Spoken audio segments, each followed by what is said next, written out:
नागपुर में अतिक्रमण हटाने गई महानगर पालिका की टीम के साथ विवाद का मामला सामने आया है। कार्रवाई के दौरान आरोपियों ने अधिकारियों और कर्मचारियों के साथ अभद्र व्यवहार करते हुए सरकारी काम में बाधा डाली। इस मामले में पुलिस ने मामला दर्ज कर जांच शुरू कर दी है। जानकारी के अनुसार शिकायतकर्ता नागपुर महानगर पालिका के अतिक्रमण विभाग में प्रमुख पद पर कार्यरत है। वरिष्ठ अधिकारियों के आदेश पर वे अपनी टीम के साथ जगनाड़े नंदनवन इलाके में अतिक्रमण हटाने पहुंचे थे। इसी दौरान एक जूस ठेला हटाने की कार्रवाई की जा रही थी, तभी आरोपियों ने मिलकर कार्रवाई का विरोध शुरू कर दिया।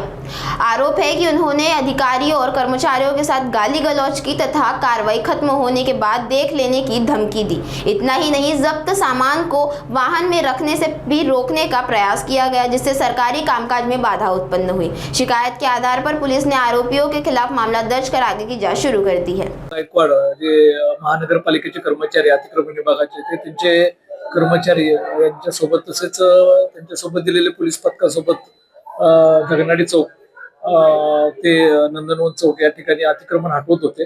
अतिक्रमण हटवत असताना एक ज्यूसचा ठेला होता।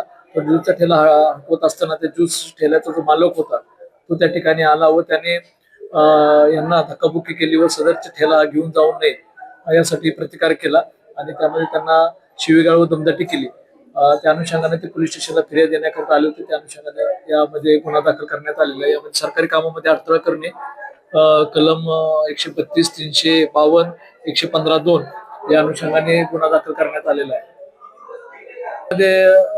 सरकारी यंत्रणा जेव्हा आपलं काम करत असते त्यामध्ये सरकारी यंत्रणेला आपण सहकार्य करणे ही गोष्ट आहे आणि जर आपल्या बाबत जर काय अन्याय होत असेल किंवा तर त्याबाबत कोर्ट आहे माननीय तसेच संबंधित विभागाचे कर्मचारी आहेत, वरिष्ठ अधिकारी त्यांच्याकडे आपण दाद मागू शकता त्याबाबत। परंतु सरकारी कामामध्ये जे काम आहे आणि ज्या गोष्टीमुळे लोकांना त्रास होत आहे, अडथळा होत आहे, ते जर काम करत असेल महानगरपालिका यंत्रणा असू दे किंवा इतर सरकारी, तर त्यामध्ये अडथळा न आणता त्यामध्ये प्रशासनाला मदत करणं हे जनतेचं काम आहे।